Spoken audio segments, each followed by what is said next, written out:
So if you didn't know, we raise these talks to raise money for St Bride. We've got an amazing library upstairs. We've got a print workshop downstairs.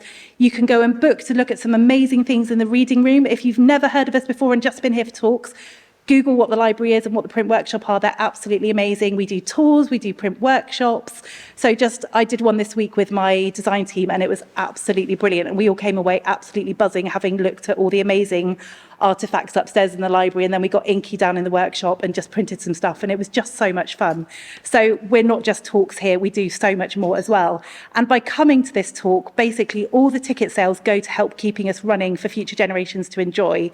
So thank you very much for doing that.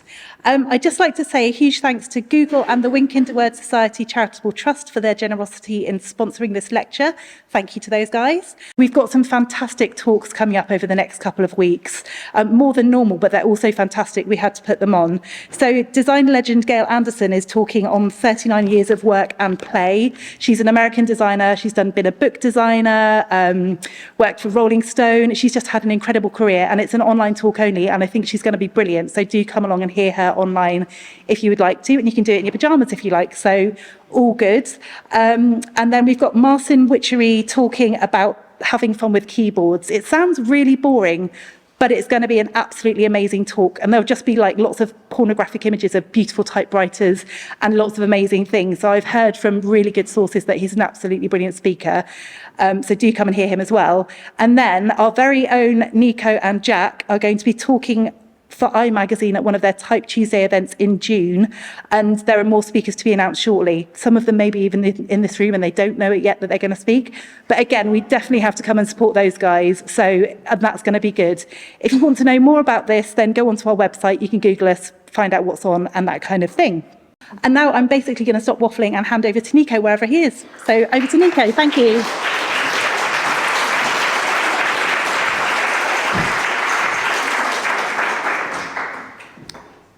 Another year, another St Bride talk. How are we all doing? Good. It's quite incredible. We have, as Becky said just then, we have kind of people listening in Manchester, Sheffield, Helsinki, Stockholm, got a big Scandinavian contingent. So a massive shout out and thanks to them. I'm going to kind of embarrass everybody now and sort of like, let's do another shout out to Becky Chilcott for really kind of like getting this off the ground. I think it's maybe kind of running kind of along the theme of being slightly useless that Jack and Ciara and I this year were, especially with everything we did, and she really kind of whipped us into shape. So without her, this wouldn't be happening. So yes, I'm Nic Taylor, one of the art directors at Little Brown, but Jack Smith's a freelance designer, Ceara Elliot, senior designer at Cornerstone. We were kind of old colleagues, and we put these kind of events together to kind of basically shine a light on the whole kind of world of book cover design, internals and outsides, and just to see what kind of it's all about, really. We've done killed covers, we've done kind of events about breaking out of comfort zone, we've done kind of things as woolly as the big book look. But this year we wanted to try something a bit different because actually the heart of what we do, it's kind of working with other people, and that leads us to tonight's talk, which is Duets.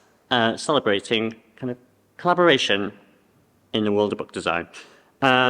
So we've kind of roped in a few speakers from kind of not just kind of design field, which is going to be great, I think. We've got editors, we have illustrators, we have, well, kind of people from across the spectrum of book design, and we're very kind of grateful for the time that they've kind of given to us because nobody's getting paid for this. Every kind of ticket bought and every drink kind of bought at the bar goes to kind of fund this beautiful building and make sure that the kind of other events in this kind of world can continue.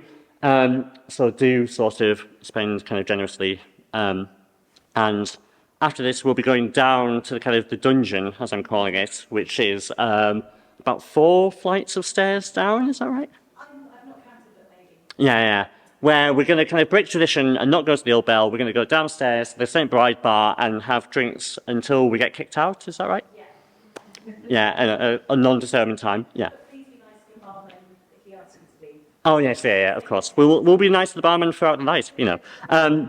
So I'm going to stop talking and kind of introduce our first speakers. And we have Emma and Nikki from the design duo Nic and Lou, who are flying high with recent work, including covers for Tom Daley. I think you did the internals for that as well. We've got a pinch of Nom, obviously megastar bestsellers, and everyone's favourite Italian, Gino D'Acampo. So without kind of further ado, let me introduce Nic and Lou.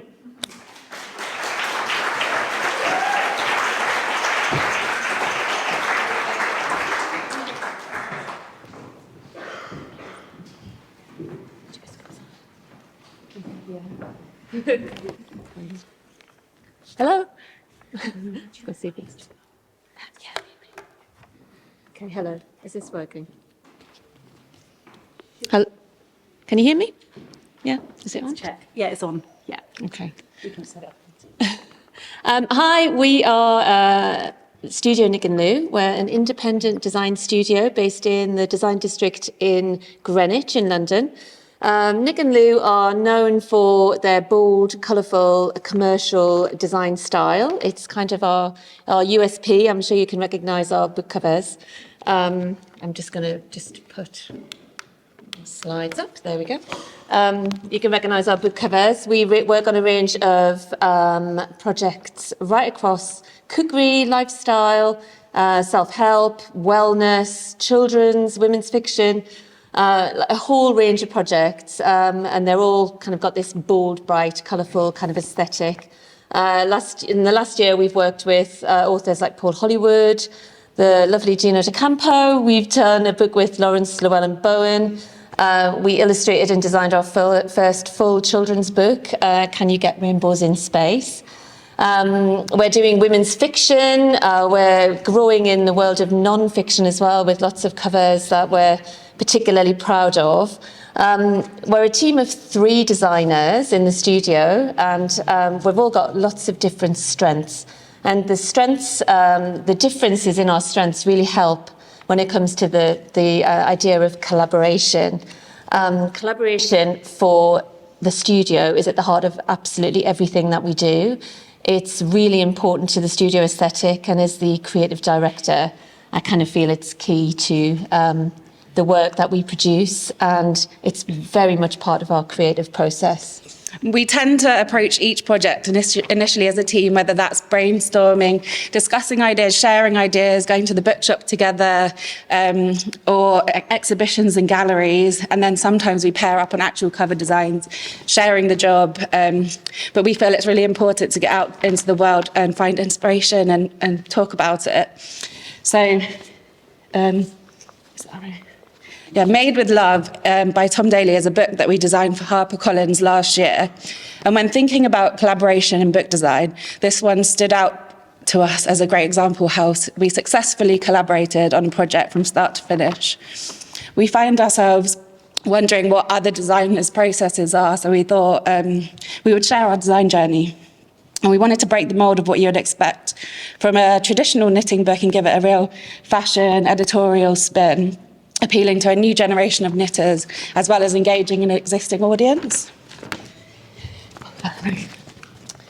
So this project was definitely a project of 2 halves. In terms of collaboration, it was perfect. We could split the project completely down the middle. Emma looked after the design and layout side of the project, and I looked after the photography and creative direction of the project. So basically, all of the images, the shoot production, model casting, everything that goes into all of the photography in the book was my job on this book. I started off kind of creating sort of mood boards similar to this just for myself, just to kind of get a feel of what I actually wanted the photography to look like. It was really inspired by fashion editorial style magazines. The 2 images sort of bottom left, I found in Vogue and was completely inspired for the colour palette of the coloramas that I chose for the shoot. I wanted them to be quite neutral, but quite stylish and, allow the garments that we were photographing to really pop and be the hero of the story. I also wanted to get a really big sense of energy and aesthetic of movement and a strong dynamic in the photography, and the photographer that I ended up suggesting for the project really embodied this whole kind of aesthetic in his work, and he was absolutely perfect. Tom's team, the knitting team, and also the creative team who were responsible for making the garments, kind of gave us the starting points of a colour palette, which is what you see sort of top right. It's very bright, very bold, vibrant, and directly links to the wool knitting yarns that Tom has created for his own kind of Made with Love knitting range. It's an absolute gift of a colour palette. Bold, you know, Tom wanted something bold, bright, you know, just really kind of like pop off the pages of the book. And we absolutely loved it. It was really, really good palette to work with, and we had loads of fun with it.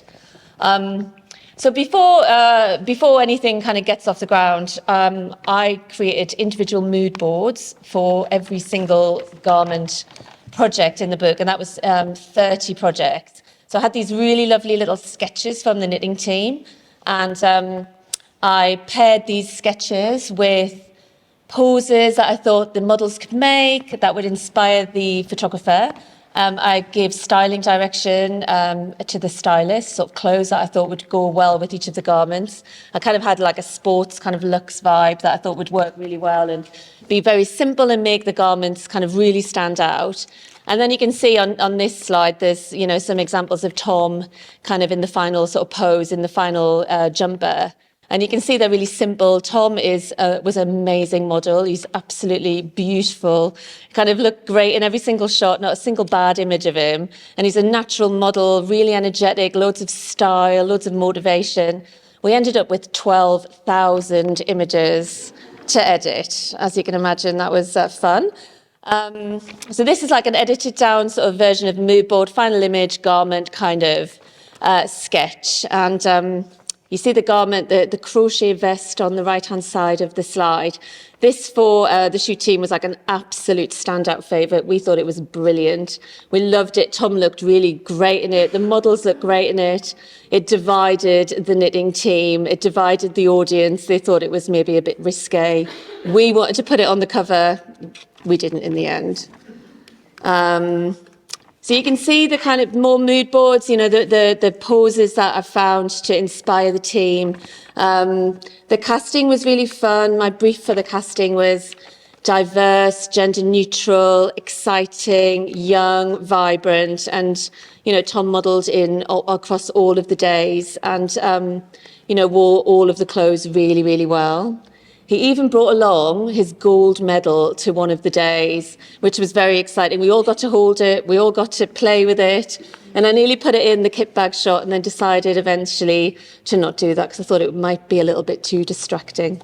But overall, the shoot was really fun. 3 days with Tom and the team. We brought energy, vibrancy. You can see from these images, you know, the clothes look absolutely great.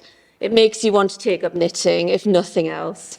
And because we work together so well, there's a real harmony through the collaboration. And I'm going to hand over to Emma to talk about the design. So it was my job to get started on the design direction for the book. I had the luxury of Tom's existing brand, Made with Love, and to start me off, but we wanted to push this on and push the boundaries within the knitting genre. I was inspired by the playful photography on his Instagram and typography. I wanted to use the wide sans serif to keep the book feeling fresh and modern, but also simple and easy to read. The colour palette was entirely based on sample garments and wool we had seen, and Tom wanted the book to be bold and full of vibrant colour. I also thought it would be nice to reference the knitting grid, so I used that in small doses as well. And you can see the top right was pretty much the first thing I put down on paper, which is the seed of the cover being planted. And here are some examples of layouts we ended up with. They're dynamic and interesting. We had a huge amount of text to work with, and I don't know if you've ever seen knitting instructions, but it's basically, makes no sense to me, numbers and letters. So it needed to be really user-friendly, easy to digest. And then once I'd made a lot of these decisions, I I decided I wanted to loosen it all up a bit with some illustration. So I did these sort of like knitting-inspired wool ball mark-making things which sort of fly everywhere, injecting some energy and movement, which ties into the shoot. And we carried this through to the end papers, chapter openers, and some of the technical pages too. And yeah, it all ran very smoothly apart from one mishap, which was we decided to change our grid when we had all 360 pages of text in. But yeah, other than that, it was fine. On this project, unusually, the cover design happened right at the very end of the project. It's the last part that happened because we wanted to wait until we had all the photography in, and we had our 12,000 images to choose from, so we had plenty of options for the cover.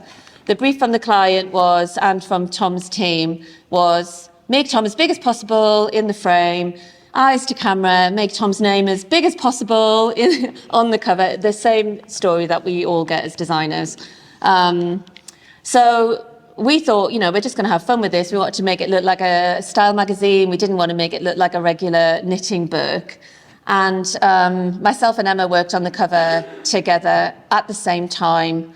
And, the resulting covers, everybody absolutely loved. And we had a meeting with Tom and his team and HarperCollins, and they were really excited by all of the options that we chose. And Tom chose, the cover top left, and it was a clean approval. Never happens. Did on this occasion, no changes, nothing. It was an absolute miracle. So we loved that. We approached the design together. That's a simple. And I really think that we got the finished cover through our collaborative efforts as we were inspired by each other's idea and worked really closely to get to the finish line. We were given a really tight deadline on this project. We had 3 weeks to design 360 pages. So we approached it together. We split the book in half. We designed all the pages in 3 weeks.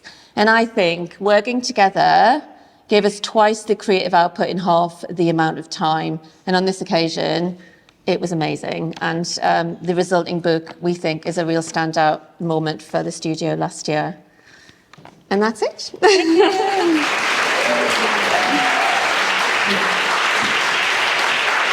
Thank you.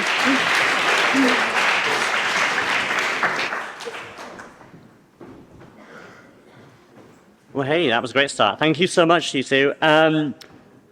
Right, let's crack on. Next up, we've actually got something a bit different now. So we've got a collaboration between designer and editor. And I'm going to introduce Rachel Vale, who is our children's art director for fiction and non-fiction at Pan Macmillan, and Lucy Pearse, who is a publisher at Simon Schuster for children's fiction. And I'll hand it over to you. Thank you so much.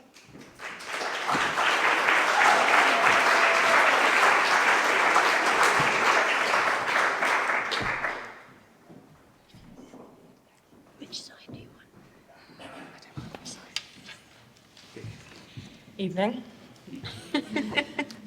I'm Rachel, as you know, and when I asked Lucy to duet on this talk with me during a pub visit, she rather enthusiastically replied, "Of course, mate, we'll just go and wing that," which pretty much sums up our working relationship over the years, but also should act as a caveat for the next 7-ish minutes.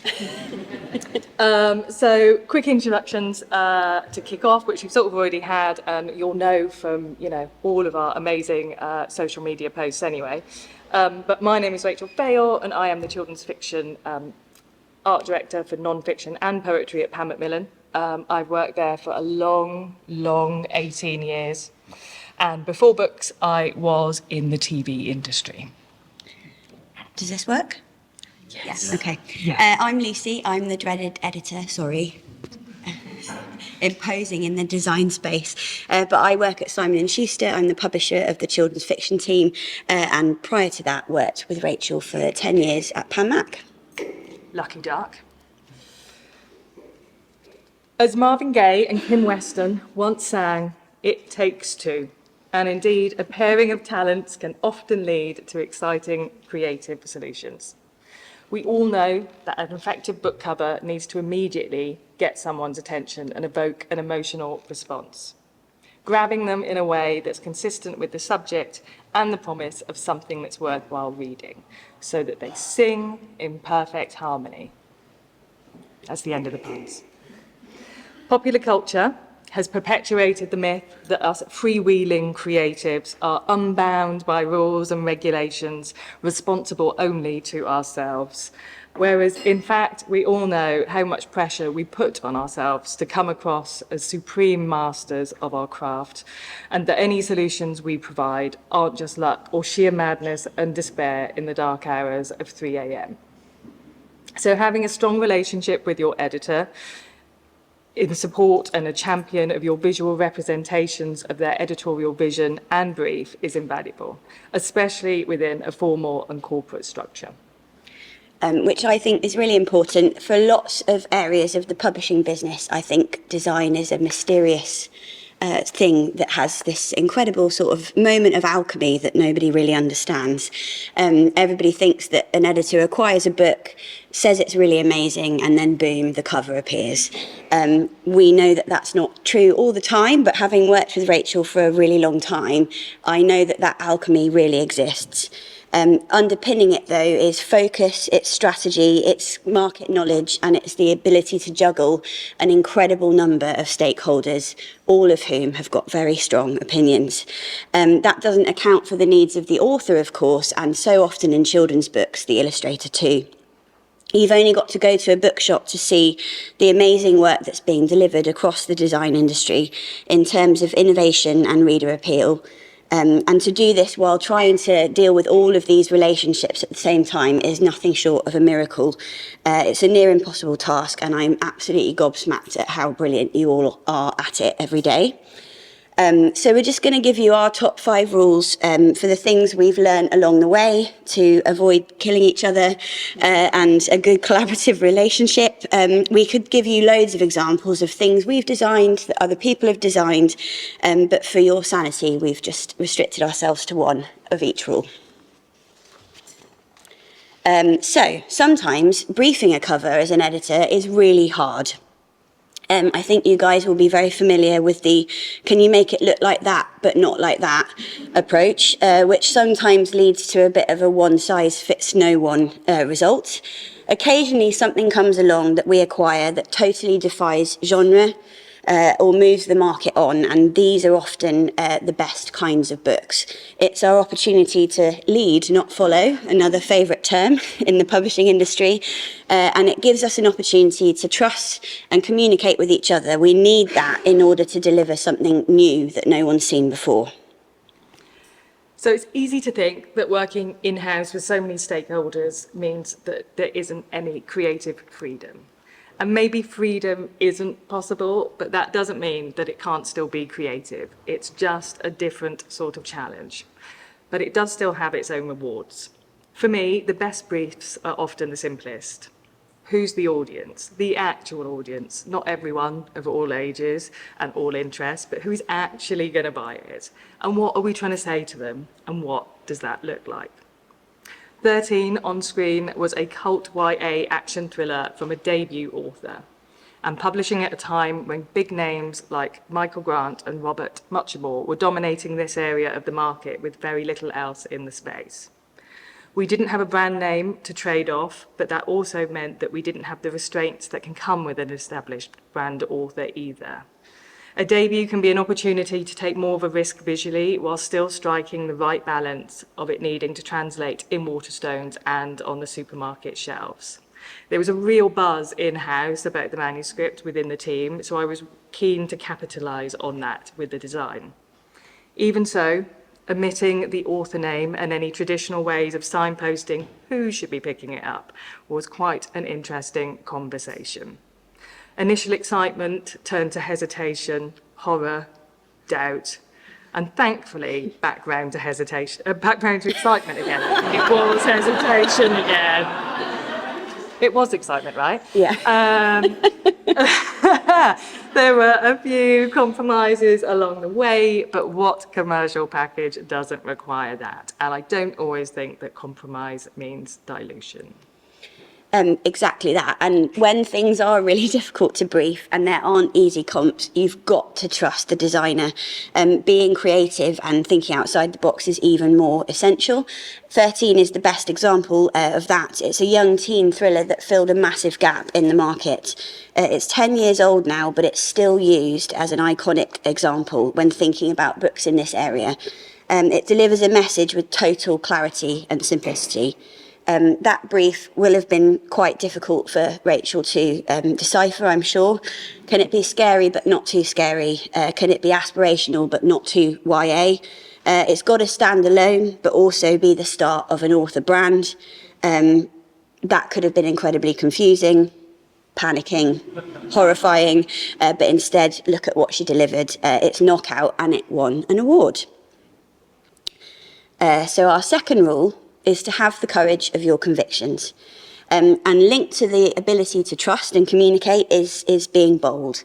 And often a designer and editor are both equally close to the project. They navigate the needs of the author, the illustrator, the freelancers involved together. Sometimes those needs can be, and very rightly so, quite sensitive. And being part of those conversations along the way is a really important and privileged aspect of our jobs. I Am Thunder is an example of something that we both passionately believed in and cared about publishing. Like 13, it didn't have many comparison titles in the space at that time, which I'm very, very glad to say is no longer the case.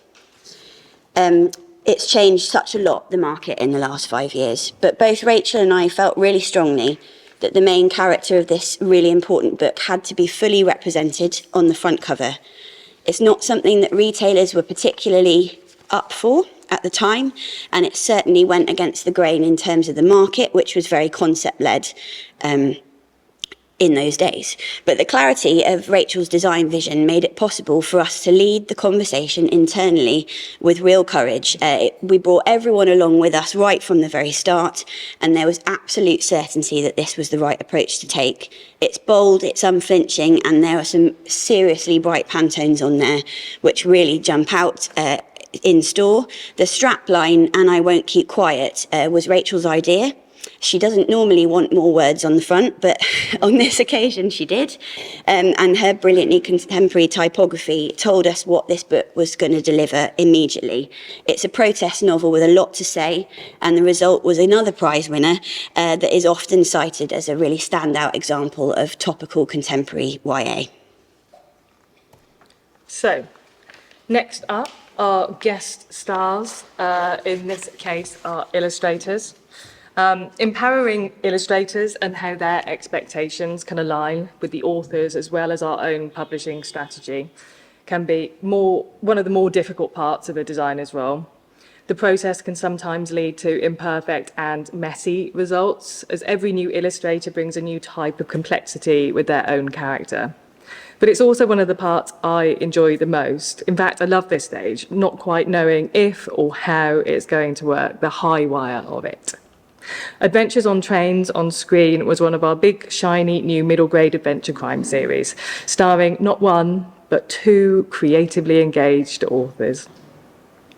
The illustrator, I knew Elisa Paganelli's work from online, but she was relatively unknown in terms of commercial fiction.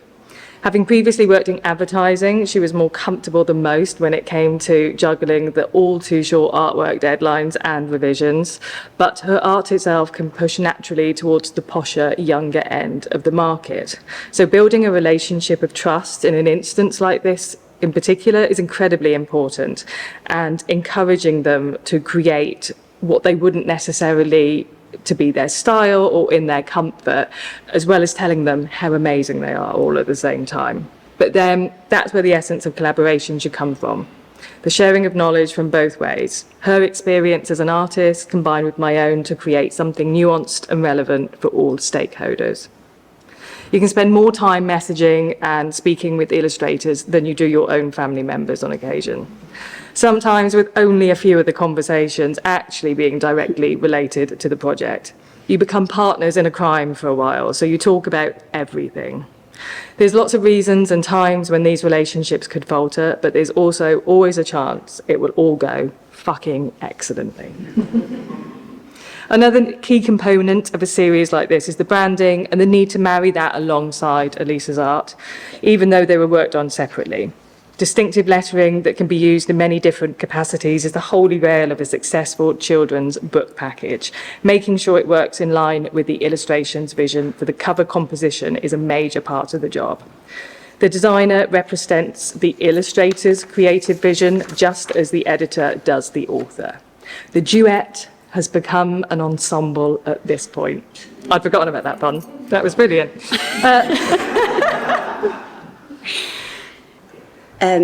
Don't forget the kids. That is probably the most important part of our job as children's book creators, and sometimes it's quite easy to forget them, actually. Don't underestimate their buying power, even though they've got no money.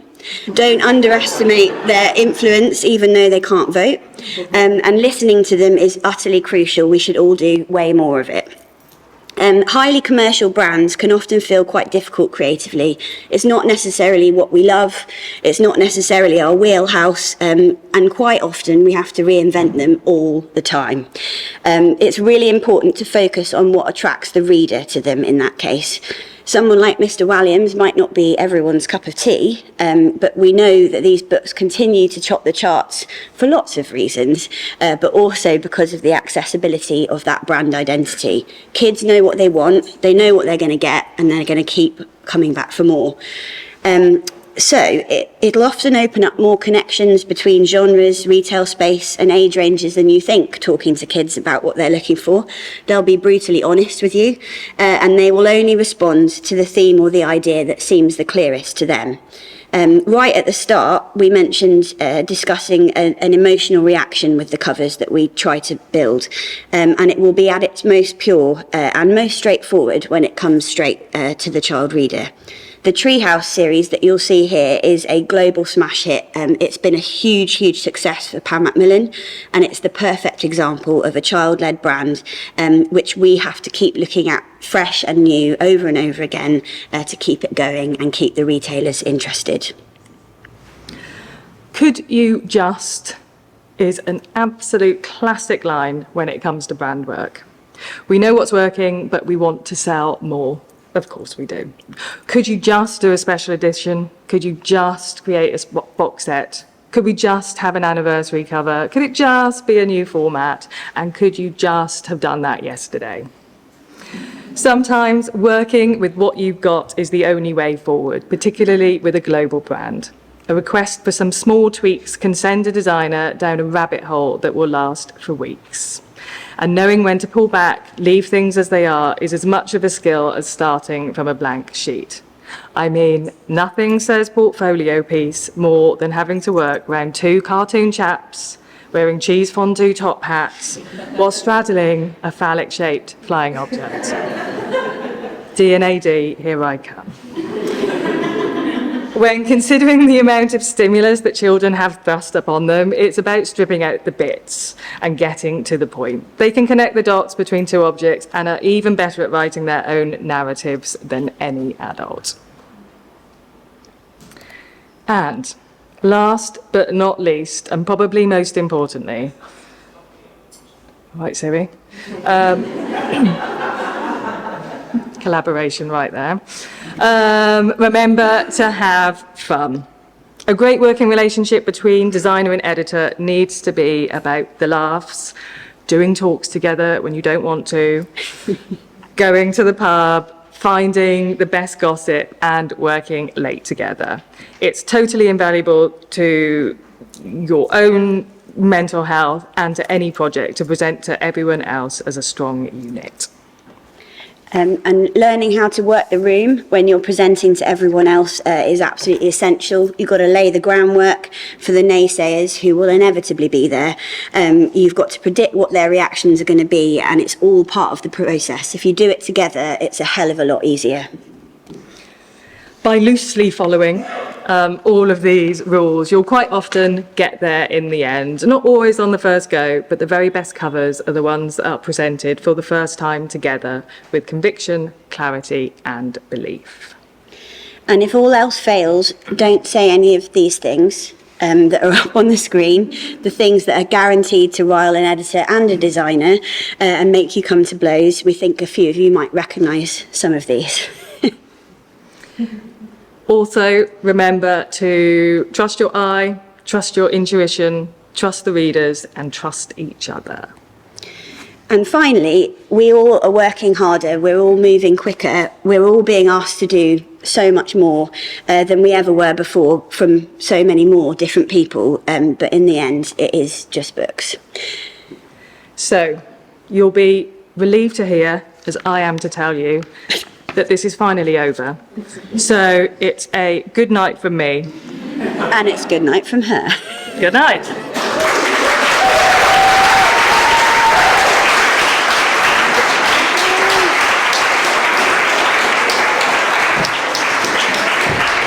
That was fantastic. Thank you very much for a remarkably polished pub talk. That was, if that's winging it, then we're all buggered.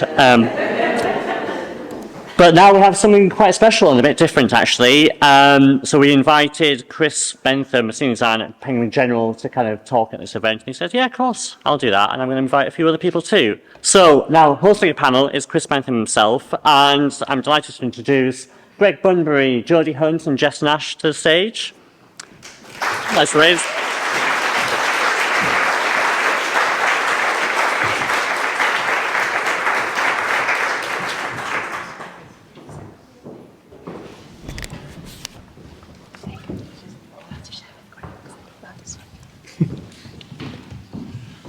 Okay. Hi, I'm Chris Bentham, Senior Designer at Penguin General. I'd like to introduce Greg Bunbury, Jodi Hunt and Jess Nash, who all collaborated with me on the second Black Britain Writing Back series of books published by Hamish Hamilton in 2022. These books. This series, which rediscovered and celebrated pioneering works about Black Britain and the diaspora, was selected and introduced by Bernardine Evaristo. Full disclosure, I've been on paternity leave for the past 9 months. The biggest books-related discussion I've had in that time is about whether Zog will get a gold star.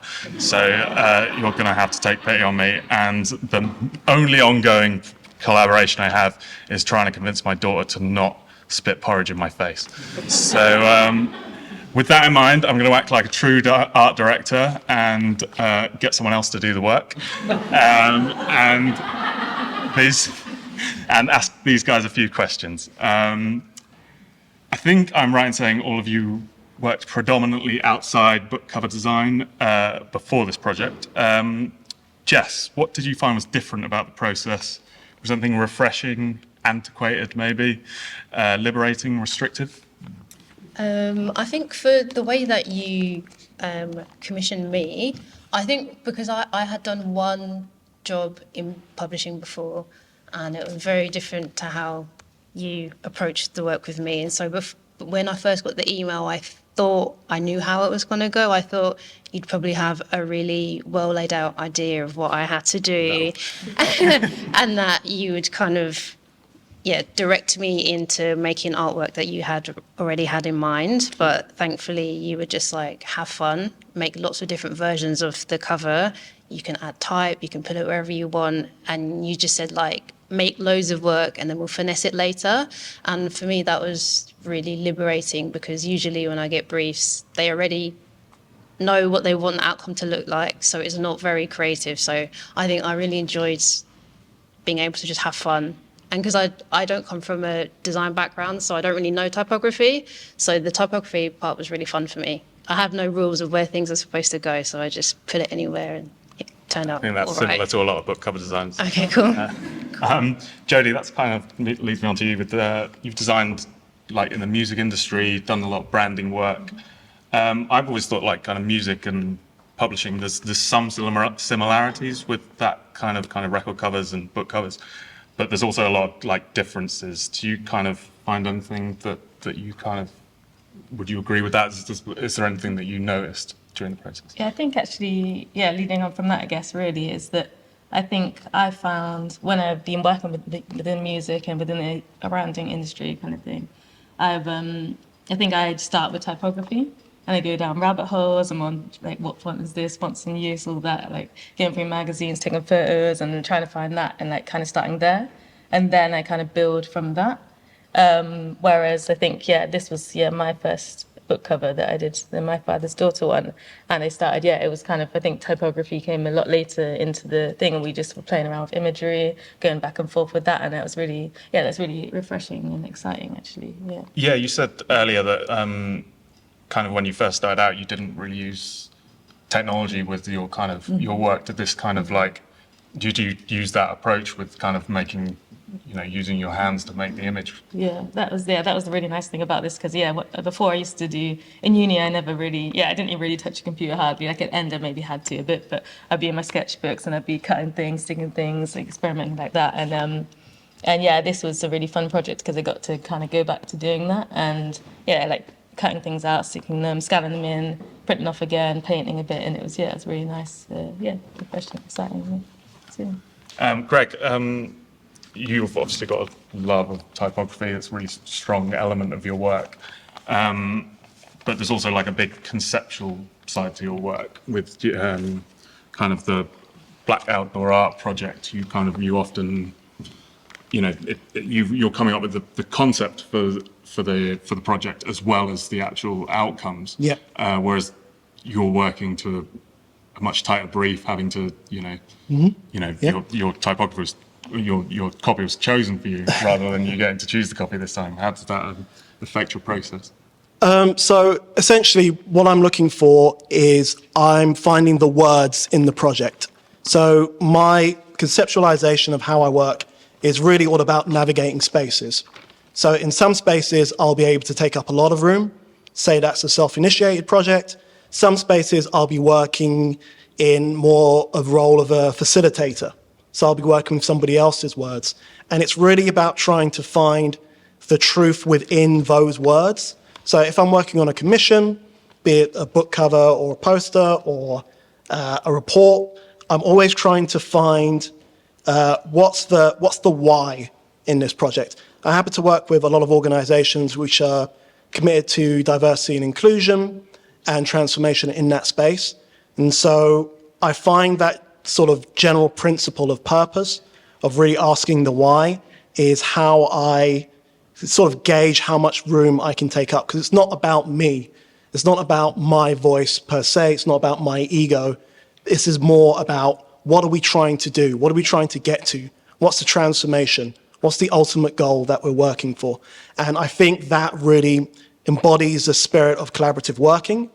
That's really the point. Like it's a team sport. It's European football, it's not golf. No diss to anybody who's a golf fan. Maybe a little. It's really about me finding the words within the project.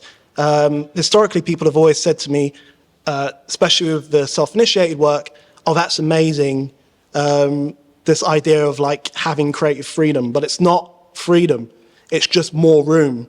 I get to occupy more space, and other projects I won't. And that's fine, that's kind of, I guess, part of the job for me. So that was a really long-winded answer. That's a great answer. It's interesting what you're saying, like, in terms of like the kind of the village of that. Jess, you do a lot of work as an educator. Does that like kind of, do you find that kind of element of collaboration with your students can kind of affect the way you're working like on your professional work? Yeah, that's a really good point. I do find that the more I teach, it makes my work better in a way, because you're always trying to push people who really want the best for themselves. And so after a day of that, you go home and you're like, actually, I could apply some of this to my own work. So it does make me think differently now about how I'm attacking a brief, and maybe I won't go with the first design that I've done. Maybe I should do a few more and try and work it from another angle. So it definitely makes you think in a slightly different way, I think. Yeah. Being competitive with your students. No, not at all. Jodi, like similar to that, do you find like do you work differently when you're working in a collaboration or working on your own on a project? Yeah, I think so. I think I really enjoy working in a collaboration because it's nice to. There's so many ways that I can be myself creatively, and when you have like someone else there, it's like, oh, it's the challenge of how do we do this thing together, and how can we push ourselves? And I think it can lead to places that you don't really know existed within yourself and with that person. So yeah. Maybe, Greg, you could expand on that with the Black Outdoor Art project and tell people a bit more about that. So Black Outdoor Art is a project that platforms Black British artists and creatives on billboards in London, Leeds and Bristol. And the way the project began was through a piece of self-initiated art that I'd done in 2014 around the murder of Eric Garner in New York City. And then years later, I adapted the artwork after George Floyd. And initially, when that project sort of happened, I guess, based off one billboard, the agency offered me the opportunity to do the whole lot. So I could do all the billboards within their network. It was during lockdown. But then if I did that, then it's my voice. And culture is not monolithic. So then it just becomes about me. So rather than do that, I opened up the project to everybody else. So all of the creatives within my network, for them to do their own billboards and for them to explore their own expression and for them to conceptualize their own ideas. And that to me is really the crux of collaboration. It's really about this idea of the rising tide. And you know, forward-thinking organizations, brands and agencies understand this implicitly. They understand collaborative working implicitly, and they recognize it as the thing that's powering the creative industry forward. And when we have points of, I guess, conflict, it's really based on foundational ideas about what our cultures, or what our working relationships or working spaces should be. So in these collaborations, we're really challenging structures. We're really challenging outmoded or maybe antiquated ideas about how we should work or how this work is produced. Great. Jack has told me that I can break the rules a little bit and and see if anyone has any questions in the audience, since we're doing this slightly differently. I have a question. Yeah. Yes. Thank you. How did you kind of approach this as a series brief in terms of, how was it briefed out? Like, how did you kind of approach everybody in terms of, did you give a very loose brief to everybody on stage here, or did you have an idea in your head of what the constrictions or confinements might be or the parameters might be for the project, or was it really a more organic process as each of the individual covers kind of came about? I mean, my kind of approach to art direction is kind of stolen off John Hamilton, which is basically you find the person that feels right, and then you have to hopefully provide an environment where they can just do their thing. You just have to kind of guide them through that publishing process, but really, you just want them to be able to kind of, you've seen someone in someone's work, so you want them to be able to do that for you. And so throwing ideas to people isn't going to work. It's more about getting someone excited about the project so that they're interested in it and they research it and they're going to be overflowing with ideas themselves. And I think that's kind of what all these guys did, because I certainly didn't give them any ideas. They did the work. They kind of, and it was just, I just sent them a template, stick a penguin logo on it, yeah. Sorry to just jump in. If anyone online has a question, do type them in quickly and we'll try and get to you as well as people in the room. I'll keep an eye out on the chat. Does anyone else in the room have a question? Yep, I'll come down. Sorry, can you put your hands up again? I'll come to you first. I think for me, I had a question for Greg, Jodi and Jess in terms of how did it feel working on a project where you knew you're working on different covers, but you were collaborating in a way with Black designers, and how that in itself is something quite unique and something that you don't often see. Okay. Yeah, that was really, really, yeah, when I got the email in my inbox, this was like one of the most exciting projects, really.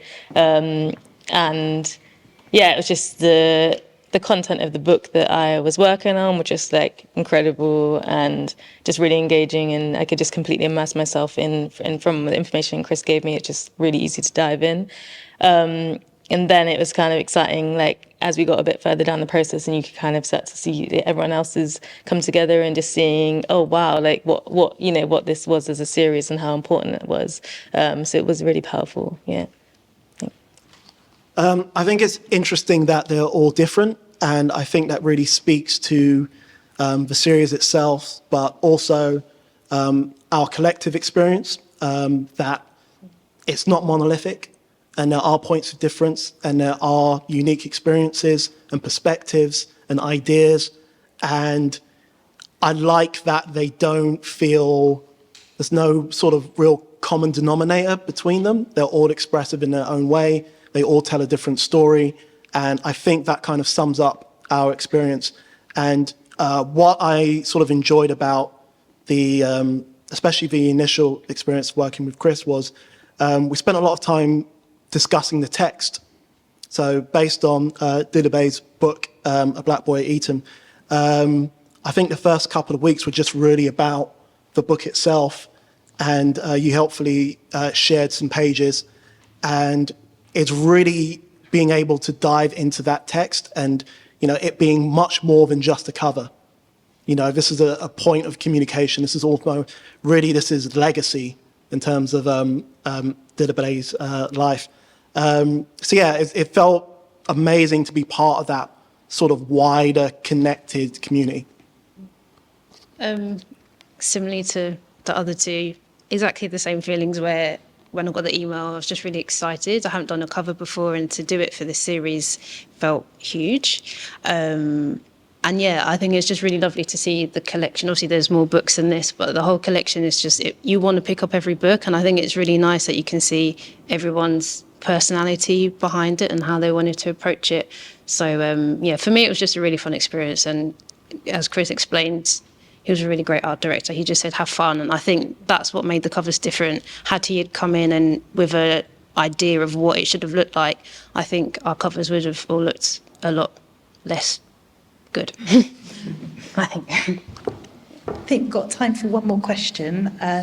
There's none online, so someone in the room. Yes, Lily.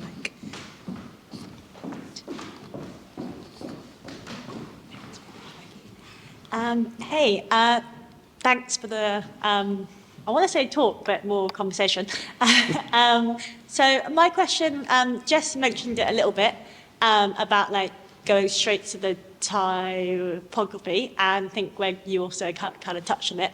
And I just thought I'd ask kind of how you were each individually, and also as like an art direction point of view, have you ever thought about this, or do you ever give a brief or something like this in terms of kind of like actually who designed that type and working with that for maybe, I want to say the plot, again I don't work in book design, sorry, but like the plot of the book or like the text of the book, and how kind of that relates. Do you look at that? Is it something, yeah, just more about how you kind of approach who designed that type that you've selected for the cover? Yeah, I mean, I know personally when I'm doing design work, you do look at kind of, you want to use interesting types, so you're looking for the most interesting type boundaries, and, type has a lot of feel, and kind of, I work on a lot of typographic covers because I feel like type can communicate what you're trying to say just as well as an illustration, or kind of in any way. It's just how you play with that. Does anyone else have anything to like kind of add on their approach to type? I think, yeah, I haven't really thought loads about who specifically designs it. I guess first I'm kind of finding out, but actually I have thought about it a bit, I guess, because it depends what you're designing for. And I know there's some things, say for instance, I can't remember the guy's name now, but he's got a font that's based on some of the fonts from the civil rights movement. I don't know if you know. Yeah, that's it, yeah. So yeah, I don't know if you want to go from there actually, yeah. Well, I mean, it's something that I've had a lot of conversations about. This was really all kicked off from one conversation on an artwork that I produced a few years ago. Typically, when I'm producing artwork in this space or anything that touches on diversity and inclusion, it ruffles feathers. And these usually come in the form of tweets or emails or direct messages. And once somebody DM'd me and was like, oh, great poster, could you not have used a less white typeface? The typeface at the time was a cut of Helvetica. It was Swiss 721. And this proceeded to me having a 3-hour argument with him on Twitter, which I don't advise. I don't recommend doing it. It's just a waste of time. Nothing ever gets done. But it did lead me to thinking about essentially the things we make are composites of what we make, of the materials, the history of those materials, the legacies and narratives of those materials. And that led me to start creating typefaces. So much like Trey Seals, who runs Vocal Type in the States, who develops typefaces based on marginalized movements, such as the Civil Rights Movement, Stonewall, and many others. So I started creating my own typefaces based on really multiculturalism and my experience, or at least the experience of my family in this country. One typeface based on the HMS Windrush, funny enough called Empire Windrush, and another one called Bradford 81, which is based on the youth-led Asian movements in the late 70s and 80s. And in using those typefaces, I'm trying to create some sort of wider narrative about why a type is selected. So I'm looking at the histories of typefaces that I'm using, I'm looking at the type foundries, I'm looking at the creators, and I'm also creating typefaces to then create those narratives at the same time. But it's always a point of tension, because the argument then becomes, when do I get agency over what I make? You know, to speak to the argument I had with the fellow online, at what point does the work become mine? If I'm using my computer is made in China, do you know what I mean? Like, at what point do I have agency over what I do? So it's always a point of tension. But I think in that tension, there are interesting conversations, perspectives, and discussions to have, and, you know, a lot of space to play with. Great. Thank you all. I'd just like to thank Greg, Jodi, and Jess for the fantastic work they did for me and for Penguin, and thank you all for listening. Cheers.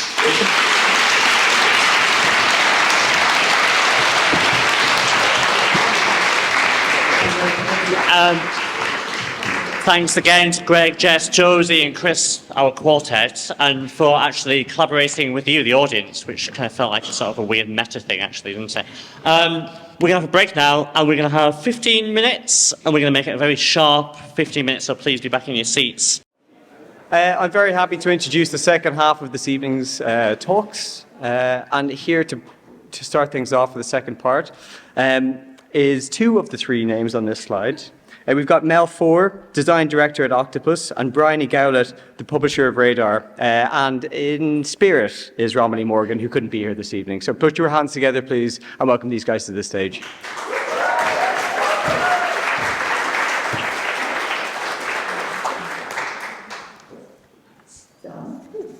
Hello.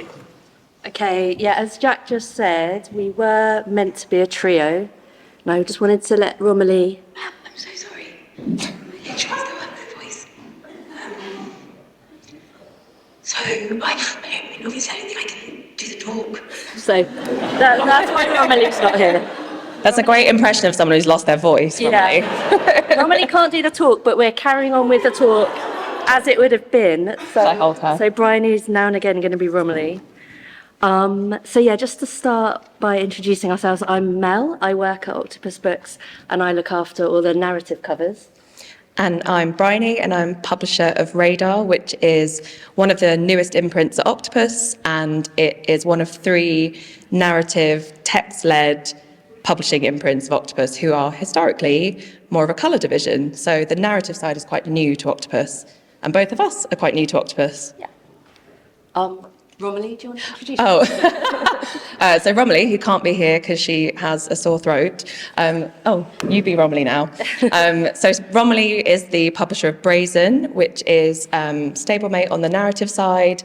Her tagline for her books is Brazen publishes books with bite. So she focuses very much on books that kind of break open subjects for people. She's just had a mega hit with Fern Brady's book, which I really recommend, and Mel's going to talk about.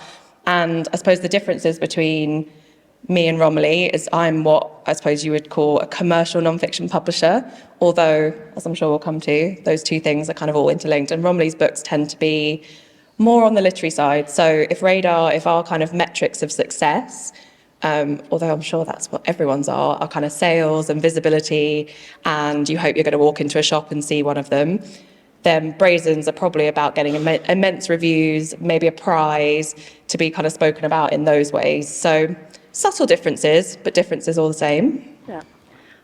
Thank you for inviting us to speak about collaboration in cover design. It's such a great topic. I think trust and collaboration are crucial for creating a good book cover. I'd say I'm quite a commercially minded book cover designer. This sounds really obvious, but to me a good cover is one that does a good job of representing the book. It hopefully appeals to the intended audience and signposts the right kind of experience, signposts the kind of experience the reader will have while being eye-catching enough to be picked up and bought. For that to happen, the designer needs to understand the intentions for the book, why it was acquired, who we hope will buy it and where. I think understanding the commissioner's vision, the sales positioning and aspirations, and the marketing and publicity plans are a vital part of the brief. I've realised a lot of really difficult covers I've worked on have stemmed from a lack of clarity about why we're publishing the book. If there's any fuzziness or disconnect between the commissioner, the author, the agent, the sales, the marketing teams about what the book is, then we end up floundering because we don't have a clear brief. I don't think I've always been such an analytical designer, but I think I need to thank my former boss, James Annell, for his brilliant, neat phrase, proposition and positioning. You get a photo of that, PlanMac people. And I often think about this. I think it's a great way of focusing your mind on what you're trying to do with a cover. And if you know the proposition of the book and its positioning, then you should have your brief. I think this is why Briony and Romilly instantly came to mind when Nico mentioned this talk, because they're both queens of having absolute clarity on why they're publishing their books. It's not surprising that they're so clear-sighted about their publishing, as they're both in the amazing position of having recently set up their own imprints. So if I invite you to talk about Radar. Oh, I sort of started this bit. I'll do it again now with pictures, which is even better. And also to say, I'm really conscious there's about half a dozen people who've seen my briefs before, and are going to sit there and think she's awful at briefing, and Mel's saying really nice things. So please keep that to yourself. Don't go around saying it. So yes, this is Radar in its current form. So Radar had its first full year of publishing last year, and it's a real kind of mix of things. It's really nice. It's not confined by one particular genre. We tend to specialise in whether it's a person with a kind of community of people who follow them, or whether it's a trend, up and coming or established, or a new tweak on that. And because of that, the range of covers is really, really broad, and each one feels kind of, it's rare that, I think whoever said it before, I can say same again. I'd love to say same again sometimes. Every now and then we do. I've recently said same again in a brief because Mel hit on it so brilliantly. But yeah, each one has its own kind of distinct market and clear proposition. And going back to what I said about that sales angle, it's very much a collaboration between Mel and I, but then also all the stakeholders, and a big part of that being sales. So yeah, this is a look at Radar titles. I often say it's a bit weird because I kind of feel a bit like they're really random, but then I think that's kind of like a bookshop would be, isn't it? You walk in and you're unlikely to walk in and everything looks the same. So I sort of, in one breath, think a bit, oh, there's not one kind of distinct design language between them, and that can sometimes feel a bit kind of something that other people get to really lean on. But then I quite enjoy that it's all a bit random and everything has to have its own place. It speaks to it being a commercial imprint, doesn't it? Shall I do this? You could do this Onto bit. Brazen. I'll just read, Romilly's given me a really quick paragraph to read. So this is a kind of snapshot of Brazen. And Brazen publishes books with bites, both in fiction and non-fiction. It leads towards the more literary end of the market and publishes books which write into confusion rather than certainty. So that's Brazen. Before we talk about a couple of covers, I thought it would be interesting to talk about Briony and Romilly's different approaches. This is a bit awkward for you, isn't it? I think Briony's superpower is her smart, considered approach and her amazing knowledge of popular culture. She's our classy commercial lady. She also has that magic combination of steely determination and charm. When she briefs a cover, she knows exactly what it needs to be without being prescriptive. And she's great at giving inspiring feedback or pushing for more in a constructive way. Romilly's approach is necessarily quite different. I think her superpower is she's a natural disruptor. She's brilliant at seeing things in an original way, and her energy is infectious. Brazen briefs are conversations about the spirit of the book and brainstorming ideas. They feel like design challenges that are likely to bring on a creative crisis at some point, but I'm always really proud of the covers we land on. And Romilly's there every step of the way, making amazing suggestions. The whole idea of this talk was to contrast Briony and Romilly's approaches, but I've realised that the fundamental things that make them a joy to work with are the same. They know what they're doing, and they're willing to trust that I do too. And I think that trust and respect is vital to collaboration. And if you trust the people you're working with, then you can concentrate on doing your part well, and working with brilliant people definitely inspires you to push yourself more. Plus, if you feel trusted and appreciated, you're empowered to take risks and experiment, leading to better work. And one last thing I wanted to say before we go on to covers actually is, obviously we've touched on the differences between Brazen and Radar, and that Brazen, it would be described as more literary. And I just wanted to sort of mention the work and skill that goes into commercial covers. I think they can be a bit uncelebrated because the design isn't as in your face. And I think that sometimes the designer needs to almost be invisible on a commercial cover for it to be successful, and like their personality and design sensibility shouldn't be part of the cover almost, and it's purely about the identity of the book. And I think understanding that a different aesthetic to your own is needed, and still putting in all the love and skill you can into that cover is a really fantastic design skill. And actually, if we go back to some of the Radar covers, I think there's one that the Raise the Bar by Ben Aldis that Rachel Schoen, our junior designer, worked on. I think it's a really good example of that. Like she knew that Ben had to feature on the cover, and there was some very simple type, but she put a lot of work into making that the best it could be. And I think that celebrating those kind of covers is hard, but a really good thing to think about. I've mentioned trust already, and I think as designers we earn that trust by being focused on the needs of the book and showing we understand and respect the content of the book and the prospective readers. So that's all part of that, sometimes not being very visible as designers. Onto the covers.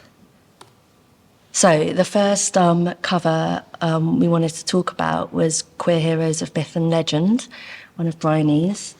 Do you want to introduce the book? Yeah, feels. Oh, have I turned it off? Damn. Is it back? Come stand next to me. Shall I stand here? I can swap. Oh, thank you. So this is a book that Radar published called Queer Heroes of Myth and Legend, and this is a non-fiction gift title, really, very much tapping into the kind of trend for reimaginings of mythical stories, but also, if anyone, you'll all remember probably things like Rebel Girls and those kind of under-celebrated characters. And this was particularly through a kind of queer lens. So this is the brief that I wrote. And I also was really lucky here, speaking of collaboration, in that I had a really invested author. He sent Mel and I, and I know it's quite terrifying when authors get a bit involved, and I do appreciate that. But on this occasion, it was quite helpful because he has a really nice style himself, and I think sometimes overcoming that hurdle to begin with and understanding their expectations, even if they're awful, and how to manage those is great. So he'd sent through a mood board, and I'd kind of complemented that, I think, with stuff that was sitting really, really brilliantly in the market. And that came from fiction and non-fiction, because I felt with this book we could blend those two things. And I think the key with this brief is actually I didn't go into it with a really, really clear vision. And speaking to Mel's point is I do trust Mel. So sometimes what she gets from me is a kind of selection of things. And in the meeting, what I'm saying is it's a bit of this and it's a bit of this. And really it's going always back to that positioning. And I think that is always the root of it, really, is that I do think comps are brilliant, but they are also can be kind of red herrings or kind of trapdoors for people. And I do feel a bit, especially with a title like this, where you want to do same but different or kind of, move things on. I didn't want Mel to feel kind of constrained by that. And as you'll see, some of the references from the author weren't book covers, or they were just, and they weren't even really colour palettes, they were just bits and bobs.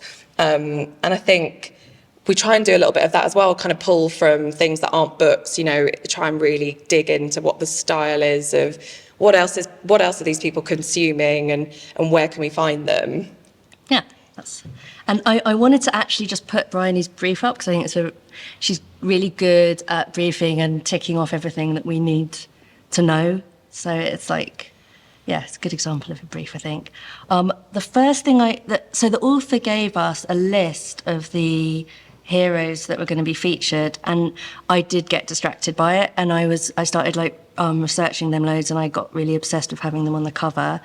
And I don't know if you can read this, but I wanted to kind of include a bit of an exchange between us where I sent this and I kind of mocked it up, thought it was great, and was asking, actually I did think it was maybe a bit too young and gifty looking at this, but I sent it to Briony for feedback, and her feedback was really brilliant and helpful because she kind of acknowledged that it wasn't there and had ideas, wasn't being prescriptive, but was kind of reminding me what kind of approach we wanted. And actually, we were going to mention here as well that this was quite early in our working relationship. Yeah, I think that's quite an important point, is that Mel and I had only really just started working together. This might have been one of our first briefs.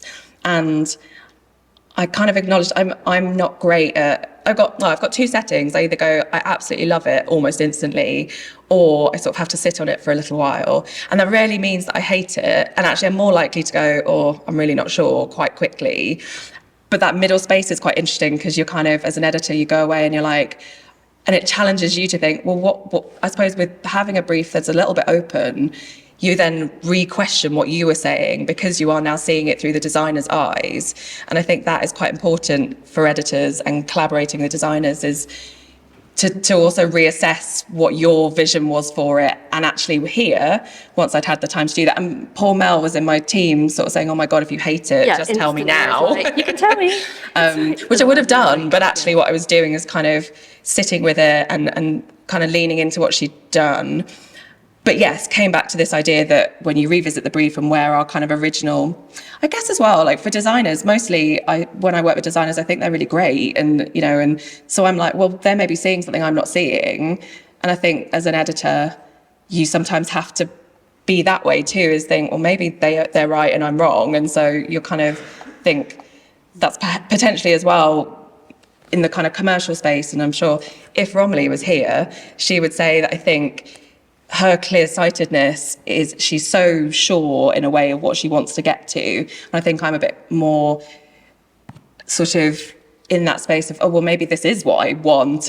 But then you kind of have to go back to the brief and reassess. And on this occasion, yes, we kind of went back and thought, let's take a step back and let's see how we can get to the point we were both imagining. Yeah, so this bottom right is a mood board that Briony and her assistant Elise put together. Because everyone loves when an editor sends a mood board. No, I think we do. And then this was a kind of slight wild card. So I was thinking about the neon. I think we talked about doing something with a kind of simple shapes and neon, and we also talked about the few covers out there that had kind of focused on faces and they were about retelling of myths, and we wondered if that would be right. And then I happened to be in Hastings and walked past the Hastings Contemporary, and Lakwena McIver's work was on display and was just so inspiring that I added a third option, which was kind of just a joyous, like, graphic celebration of the heroes. And I think this chance kind of viewing of this exhibition really turned it around. So in the end, these were the three things that I showed Briony. So a kind of the one on the left is like quite strongly based on the holding cover, which was just the type and that lightning bolt. So covering that, and then the faces that we talked about, and then the kind of joyful graphic that was inspired by the exhibition. And I think when we looked at these together, we decided to show them all at the cover meeting because we wanted to get sales and marketing feedback, and I think that's quite typical of Briony's approach. And they happily went for my favourite visual, which was there's been a cunning title change through these visuals because we realised that the title was wrong for all of these. Someone stupidly relied on an editor for grammar. Yeah, and we had to change the title about 3 times. So that ended happily with that. But yeah, I think it was a good working together, kind of finding the right solution cover. This next one I would have spoken through with Romilly. So this is to introduce it for her. Strong Female Characters, a game-changing memoir on sexism and neurodiversity. And it's written by Fern Brady, who's a comedian. And Romilly doesn't tend to brief in a traditional way. We tend to have a chat. And originally she was really keen on this idea that of the bust of Fern Brady on the left was part of her Australian tour, and we talked about the idea of subverting a bust of a woman and kind of got quite excited about that and 3D printing and all these things. But then we talked to Fern and she didn't want there to be any kind of link with her Australian tour, so we needed to think again. And I think through chatting again, we were looking at the prima facie? Yeah. And were really inspired by that dual image, and it felt like it worked with Romilly talking about masking and having to kind of put on a show for people. So I think we got this concept approved in a jacket meeting and commissioned the brilliant Raphael Neal to do this shoot, and he did some really, really brilliant images of Fern. But it became apparent in the shoot that Fern really hates photos of herself, which was a bit alarming because I knew that sales really, really needed to have her on the cover. So it turned into a lot of conversation about how we were going to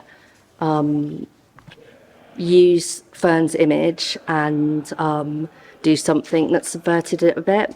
And we realised that having a dual image was actually really not helpful, talking about autism, and kind of perpetuated a quite a negative stereotype about it. So sort of quickly realised we needed to move away from that. And then started talking about classic book covers. And Fern's a massive reader. And this was a real back and forth with me and Romilly trying to work out how we could use that. And when I send people visuals, I like to have these little notes on them so that when we talk about it, they know what I was thinking. So this is something I sent to Romilly, and I think her responding to things always makes the cover much stronger. And from looking at sticking something on the front, we started talking about what if we subverted one of the kind of awful autobiographies, especially female authors used to have, and kind of brought the humour into it like that, and kind of sneaked a photo of Fern in as well. So I feel like that was a good cover where we had quite big challenges, and it made the cover stronger in the end. Back to one of Briony's, No Worries If Not.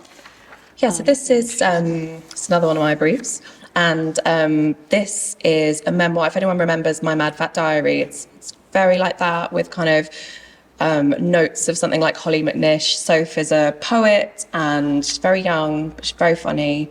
She's an actor. She's a kind of a bit of everything, but she has this lovely growing up in Manchester, working class, coming out story, and with that, she's really fucking funny. And she herself had come up with this title, which I imagine everyone in the room has said about 10 times today. So we knew that we wanted to lead really heavily with a title, but this is a really, really saturated area. This is, I guess, for all the designers in the room, the sort of Dolly Alderton moment, which, as you can see, I did use it on my comps. But this is a really good example of saying we have to try and stand out somehow, and this cannot look like a knockoff Dolly Alderton. Not that I thought Mel would ever do that. And then I'd seen a couple of covers. The Greedy cover I really loved, and it did something quite fresh. And the Annie Lord had just come out. And sometimes I have to say I put covers on that, it's not that I don't like them, but they're also a kind of, I think in here, I'm sorry to anyone who did design any covers with women putting their face in cakes, but I think I put a line on there saying, please no women with cakes in their face or on sofas, face planting onto sofas. And that is no shade to those books, but I think that there had been a slipstream of those. So there was a kind of challenge. It was leading with the title, but also, yeah, that annoying editor thing of, can we keep it fresh and can we keep it in this area? And then I pulled this Judy Blume comp out because there's just something really, I think it kind of divides people. It's starkness, but I really love it. And although it's actually, I mean, it is a reissue, but yeah, I think it did. It's weird, that text thing can look a bit naff sometimes, I think, but actually there's an achievement here with the negative space and all of those things. So Mel had to interpret all of this and have a nervous first-time author bearing their soul in their book. So all great ingredients. Yeah, it is a really amazing book, and it's full of, like, she's made set lists for the chapters, and there's lots of lists and there's loads of illustrations. So it's really amazing. And I had an early read of the manuscript, and this is like a really different journey because I had an idea straight away, and really annoyingly, I don't have our message exchange because it was on Teams and it wiped it. But I sent Briony this as an idea, and she just replied and said, yep, I love it, let's do that. So it's like brilliant that we had that concept almost straight away. But then we had to kind of get it right and get it working as a cover, and that was a real kind of joint effort. I think this is what I first sent to Briony, and they look a bit young, and they're a bit kind of, I think we talked about needing oomph. Like we were sort of trying to work out how we could make them work, and also trying to think about not getting sued for using apples. using really recognisable emojis. And then I think we went on to these, and would start to play with it, like, moving them further away from the emojis that we know and to try and make them work. We took these to the jacket meeting. They got quite a sort of a lukewarm, like, kind of like the idea, they're not really working yet. And then Briony had the really genius plan of just simplifying it and using this upside down face instead, which is, I really thought the melting emoji was the one, but I think this one sums up the book better, actually. And then it was just a case of playing with colours and looking at what would work and talking to the author about it. And we ended up on this. We did. I think also having a discussion over melting face emoji versus upside down smiley emoji embodies most of my days. And I think Mel does a brilliant job of entertaining some very bizarre conversations. But I do think it's interesting that I feel like I'm quite a more is more sort of person. And actually it was that we were sort of throwing everything at it. And actually maybe what I loved about what Mel texted me in the first place was the utter simplicity of it. I should say as well, I think that's quite an interesting point on collaboration is I think we collaborate, and you do with Romilly, in a very, I think if anyone in sales knew that we kind of pretty much decide on things to begin with and then sort of sneak it through, they'd be horrified. And so I hope they don't watch this. But I think that idea, I really love that I know everyone's different, but I love to see little snippets of what's happening. It feels reassuring in some ways. And it also feels exciting if it's something you're not quite expecting. And it gives you this kind of like, and so that just was like, oh, that's going to be really good fun. Which does also lead to when you see it and it's not quite working, there's a kind of up and down moment, isn't there? Of, is this going to work then?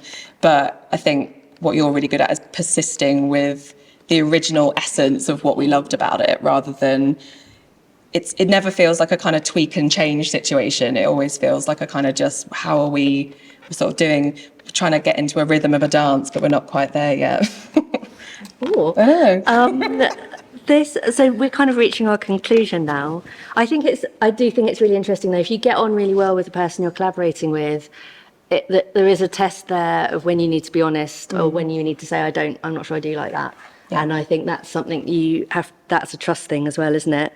And that kind of leads to what I was just going to reiterate in my conclusion, that I do think the key to successful collaboration is trusting and trusting your colleagues. And it really helps if you work with brilliant people. And I feel like I've spent a lot of this just writing a love letter to Romilly and Briony, but I think who can blame me? They're brilliant. Oh, and equally, well done you for wonderful work.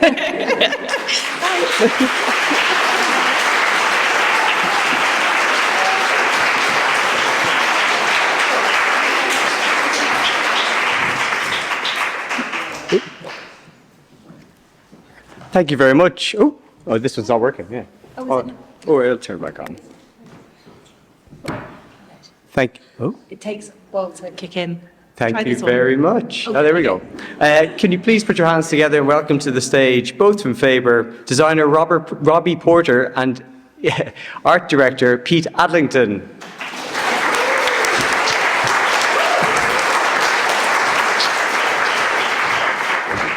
Hello, hello, hello.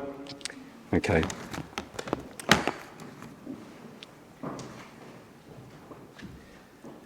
I'm Pete Adlington. I'm the fairly new art director at Faber, and it was worth saying that a lot of the work that I did on this was under my old art director, Donna Payne, who sadly left us for Apple, but, you know, gave me the job, so great. And so full credit to her, even though I haven't credited her at all from this point forwards. And I'm Robbie Porter. I'm a designer at Faber. And we're here to collaborate. Here are my cats, collaborating in what better way to show the power and strength of joining together to work as a team towards a better goal. My cat's goal here is sleeping, but Robbie and I are going to be talking about the Faber Editions, an ongoing series created a couple of years ago. I'll be taking you through the genesis of the series, and Robbie will lift the lid on the Faber Editions collaborative process.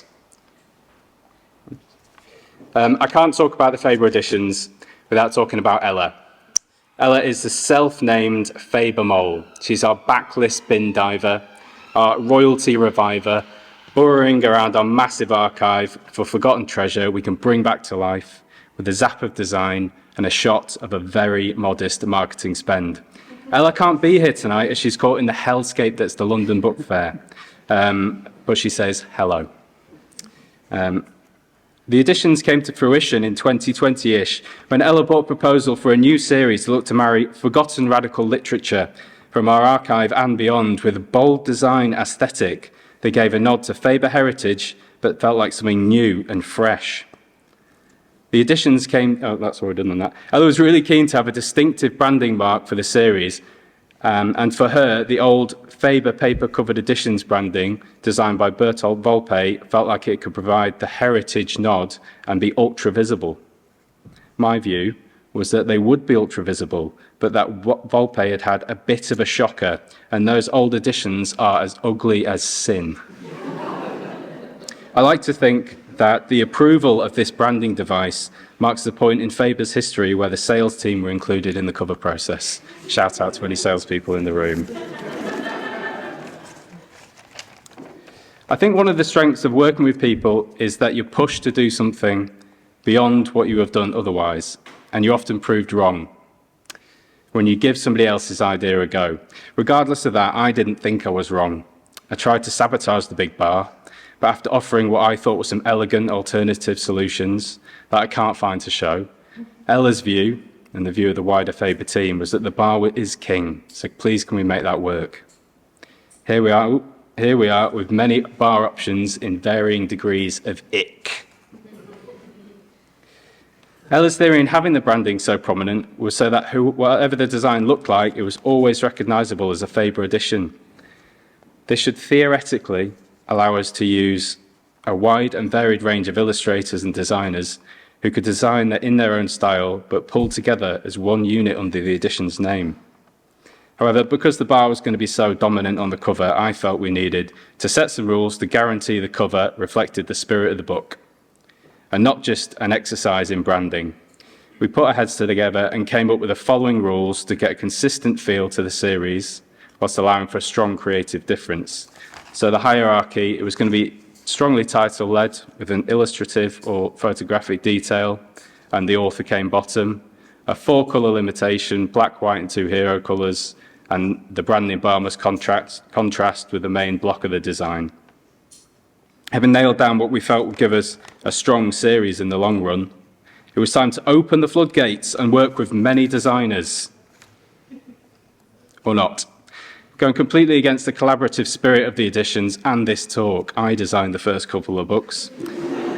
I wasn't sure if the rules and branding were going to work, and I wanted the flexibility to tweak the branding and rules on the fly. This was both a good idea, but also not, as it slightly defined what the editions would go on to look like, which, as Robbie found out, created a bit of a straitjacket at times.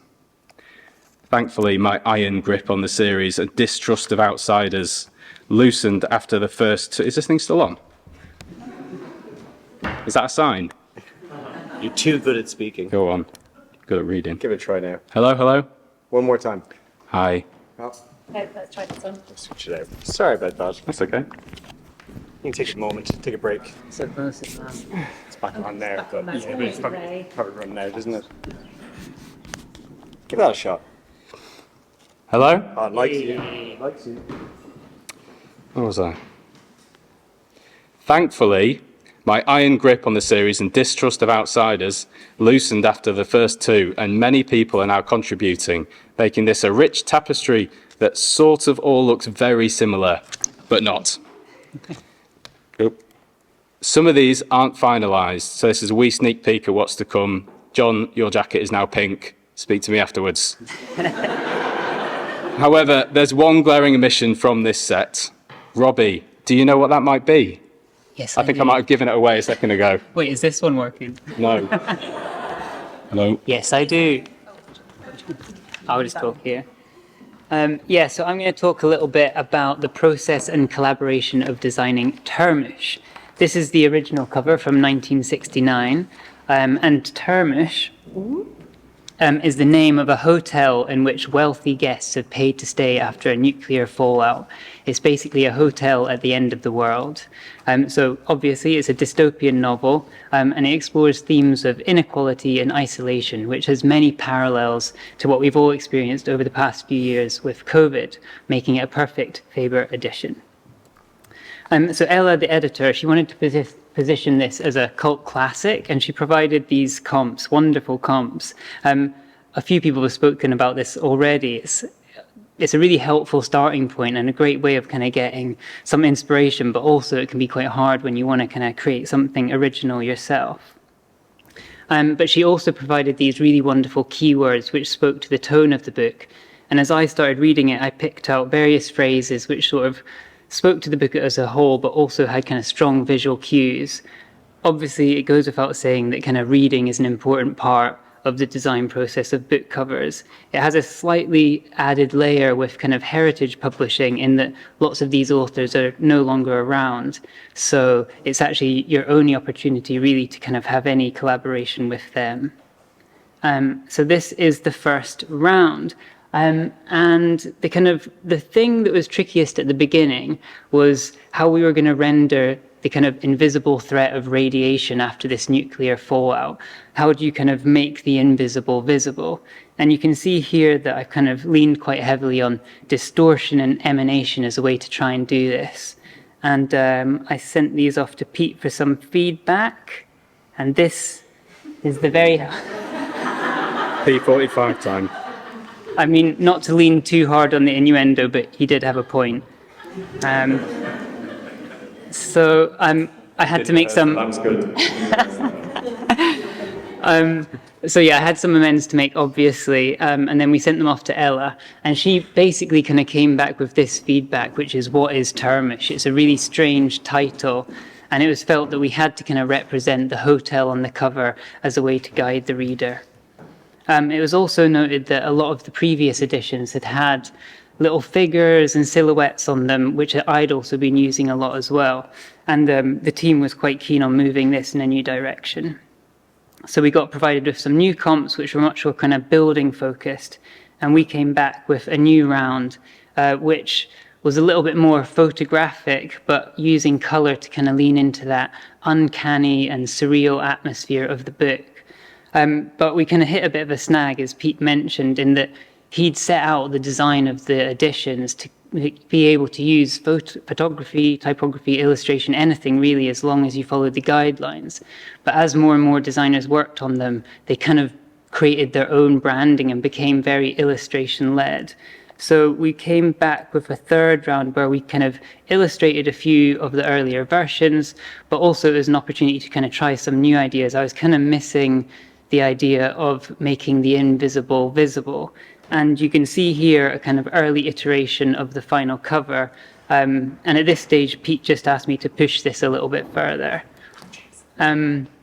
This is a really fun part of the process where you've kind of got the idea finally nailed down, but you can play around with the color, the type, the iconography, the layout, and just trying to squeeze as much out of the design as possible, make it have as much impact, but also kind of imbue as much meaning as you can too.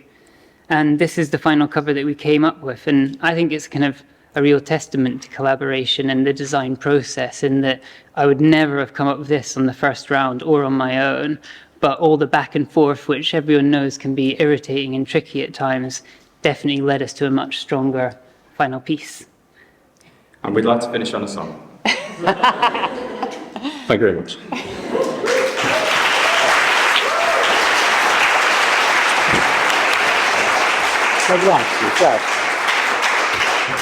Thank you very much. And can we please welcome to stage our final speaker for this evening, freelance author, illustrator, designer and art director, and a few other things I'm sure, Jack and Noel. Would you like handhelds or batteries? We've got new batteries. It's all good. Got the batteries. The batteries. Is this working? Yes. Okay. Hi, I'm Jack and Noel. I didn't know they were going to say that. This is what I look like. Collaboration is good. I'm here on my own, but I do think I agree with what everyone said. Collaboration is good. It's very important. But I am an author illustrator. I work on my own. I know that when you work together, like Lennon and McCartney or Elton and the other guy, or Hennies and Moritz, you can really get some magic to happen. And I work in children's books, and every page in a children's book is a kind of collaboration between text and image and the space in between that the designer takes care of. And they really are a collaborative act. And the process is always the same. It's words, then pictures, and then design. And you kind of would think that each person with a different role would bring a different kind of quality to that, and then you'd kind of come with a summation of those parts. But when you collaborate, there's always those gaps in between. When you hand things over, I do collaborate with other people, and there's kind of the space where the light can get in and some magic happens, and you get this kind of like 2 + 2 is 5 thing where magic happens. But I don't collaborate. I work on my own. I live in a house. This is my house. Upstairs, that's my studio room, and it's lonely. It's very lonely, and well, this is the representation of my house. But does anyone know what film this is from? It's from Home Alone, and that's what it feels like my life. Very alone, and I'm indoors, and there's always like everyone else with trendy beanies and smiling and laughing, and I'm just kind of inside. And it's people like this that give me professional FOMO when I'm just kind of stuck indoors, and they just go on succeeding and succeeding. And succeeding and succeeding and succeeding, and I'm left alone, and I'm doing the jobs. I'm doing 3 jobs. I'm wearing 3 hats: author hat, illustrator hat, designer hat. And my recommendation is, if you collaborate with yourself, if you have to wear multiple hats, and this is fashion advice actually, wear them one by one, one at a time. It can look awkward otherwise. Jack of all trades, that's the slide I was going to delete. But if you wear them all, try and do all the things at the same time, it's not very clear. It can be confusing and awkward, and like wearing multiple hats, just not right. So this is one where I was the illustrator and designer. This is a book, a new children's version of Sherlock Holmes, and I was doing the pictures, but I was also thinking about the design when I was doing it. So I was wearing two hats at once. That's a pitfall. I created, like every spread was full of illustrations, but because I was doing the design, I was so aware that I was going to have to composite it and make the text work around it. I ended up building the illustrations more as like a kind of jigsaw. I did every element separately, like an animation person might, and then kind of ended up with this kind of static feeling, fuzzy felt thing where I had to kind of plonk it all together. And you kind of, when I'm doing this, I'm not kind of trusting the process enough. I want to be an author, then an illustrator, then a designer. But here I was being an illustrator and a designer at the same time. And it means when you're trying to be more efficient, you can end up being a bit more circuitous and tortured. Like here, I tried to beat the system by drawing all the elements separately, but I wasted time because I drew a window and I wasn't really just in the zone of being an illustrator. When you do something in the sketchbook on the page, it helps you be in the zone because it's just a page, and sometimes you've got 1 minute and you're leaning against the bin or something, so you just have to do what you can. And I'm always struggling to get the energy from my sketchbook pictures into my professional work, and I never really managed it. And I think back to when I was an innocent child, a young boy, and I just used to wear one hat, which was young child, and it was so kind of innocent and pure and sweet, and I wasn't thinking about like how it's going to reproduce, what the translation would be like, how it's going to scan in, bleed, slug. I was just in the moment. That's what I want to get back to, but I'm always kind of trying to remember to wear one hat at a time. This is my middle grade series, Evil Genius, the second book I've been writing yesterday, and it's kind of about Elon Musk. And I became obsessed. I was being a writer, but I was obsessed with the design trick. I wanted to do that kind of Mad Magazine fold-in thing. You know, you get 2 pages and then like it reveals a secret image when you fold them together. And I was so kind of like wedded to that design thing that when I was writing the book, I ended up doing this kind of torturous, like painful plot where I was trying to get around to a bit where I'd need to do a Mad Magazine fold-in. And it was only when I kind of eschewed that and was pure writer for a bit and forgot about the designer side of it, that I could like be more free and do a better job of the writing. So I'm trying to remind myself the whole time, it's words and then pictures and then design. And there are tricks you can do to, even when you're working for yourself, to bit that magic of collaboration when you hand over, get that back into it. And there's also things you can do to help you be in the moment. I want to be like that child who's just drawing straight in felt tip pen. So these are some faux elaboration techniques to collaborate with yourself. And this is good mental health tricks as well, because they say you should talk to yourself in the third person. Like if I go to the mirror and I say, can I do it? Wouldn't work. But if I say, Jack, you've got this, don't worry, then that distance actually is more effective and you're more rational and you're more objective. So this is just a mental health tip. And duplicating yourself in the literary world is not unheard of as well, because this is Geoffrey Faber, and he set up Faber and Faber, but he's only one man. He split himself up. It's so easy. So it's a bit like back to young Kevin having the party with himself. You know, he can do it, put the music on, and you just party away. So there's ways you can kind of stop the multiple hats syndrome occurring. Limitations is a good one. Someone, psychological person, professional, they talk about the green eggs and ham theory, which is that if you have limitations, you're more creative. If you have like a completely blank canvas, you don't know what to do. So Dr. Seuss, when he was challenged to write a book, we're using only 50 words or fewer, he came up with Green Eggs and Ham, and that's apparently one of the best books ever. I did this image recently, and it was a kind of a crowd scene in a crowded kitchen, and I knew I'd had to do all the characters at once. And my instinct was to kind of have the design hat on and think about how it's going to go into the book. And I wanted to draw a kind of different group for each character and have the different layers so I could push them all around. But instead, I just limited myself to doing all the lines on one layer and kind of pretend I was back in that sketchbook stage. And for me, it felt much more natural, and it's probably faster. Time is a good trick for getting distance from yourself. The past is a foreign country. Some guy said that. Well, Stephen King, he says you should put your manuscript in a drawer. If you write a book and then you want to be the author and then the editor, you've got to write it, don't look at it, put it in a drawer for at least 6 weeks, preferably a year, And then you come back to it, you open it up and you read it, and it's like someone else has written it, and then you can be objective and you can be a better editor. So you can change the time, you can change space. Sometimes I might work in my office upstairs, go downstairs to my Christmassy kitchen, have a Diet Coke, and then, so if I can do my thumbnails in the office, and then if I print it out and then look it all together on the kitchen table, or write and then read it over in the kitchen, that gives you a bit of distance, and just changing the context. Like lots of authors I know do change the font when they're reading. They kind of write it in one and then change the font. It's like, oh, someone else wrote this. Great trick. You can change your state, your internal state. Hemingway apparently said write drunk, edit sober. I don't do that, but I do have an oat flat white sometimes. Go crazy. Another way you can collaborate with, if you haven't got anyone to collaborate with, is people that don't know you're doing it. Unwitting collaborators. So Skater Baby is a picture book I made a couple of years ago. This is the final cover, but I did put in one of the earlier covers just because it has words by Jack Noel, pictures by Jack Noel, to show, even then, before I was thinking about duets, I was thinking about dividing up myself. And I probably rejected this one because it has a bit of that kind of Mark Jacobs energy, the Jacobs by Mark Jacobs by Mark Jacobs. That's too much. But actually, I respect Mark and Jacob. Good guys. And in this Skater Baby book, I had an ice cream van that I wanted to pay homage to the way that ice cream vans always have really shit paintings of IP on the side.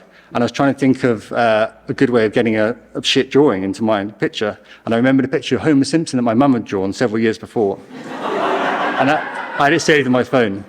Don't laugh at that. So my mum drew this. She was very serious. And that Homer Simpson, I ended up putting it on the side of the ice cream van. And it goes throughout the book, and it's been definitely my favourite part of the whole book. And it's because I'm collaborating with my mum, but she doesn't even know about it. And Dead People is another one I recommend. If you can work with people who are in the grave, preferably long in the grave so they're out of copyright. That's worked well for me. I did this series of middle grade books with dead authors, and they're not around, but it feels like a collaboration because the text, you can have a conversation with that. So I was the designer and illustrator on these, and I took, for example, Dickens's words, and then he kind of sets up the challenge. He makes a tennis serve, and I kind of knock it back like that. And then I just kind of feel like what the text is really asking for, I kind of work through that to get to this kind of stage. So it's like, this is technically my book, but it's really not, because it's obviously Dickens's words, but it feels like it's something between the two of us.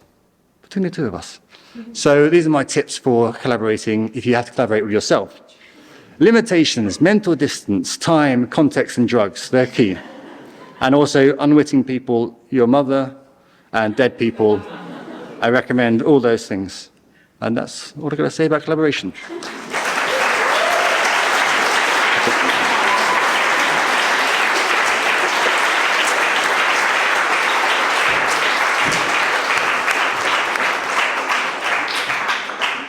Thank you very much to all of our speakers this evening. It's been a fantastic evening, and looked at lots of different approaches to design and illustration and collaboration as a whole. Huge thanks to Becky Chilcott as well for making sure everything actually works and doing all of the work while we're allowed to do the nice bit of kind of sitting back. And huge thanks to everyone at St. Bride for hosting us again. We often, after these talks, go around the corner to the Old Bell, but this evening, St. Bride have been kind enough to open up the bar downstairs, as Nico nicely said, the dungeon. I've been there before, it's gorgeous, it's not a dungeon. So we're going to head down there now for a couple of drinks, and it'd be lovely to see anyone who's up for that. To get to the dungeon and don't know how, go out of either this door or this door, head left, and it's the staircase down, and it's sort of just follow the signs towards the theatre and the bar, and you'll find them down there. And we cannot go without saying how much work Jack, Nico and Ceara have done. They work so hard. They make it sound really easy. I know it's not. And all our speakers have been brilliant. Thanks to everyone online who's joined us. I know they're really loving it. Someone said it's one of our best talks in ages. So, hats off to you guys. But thank you all so much, and have a great evening. Take care.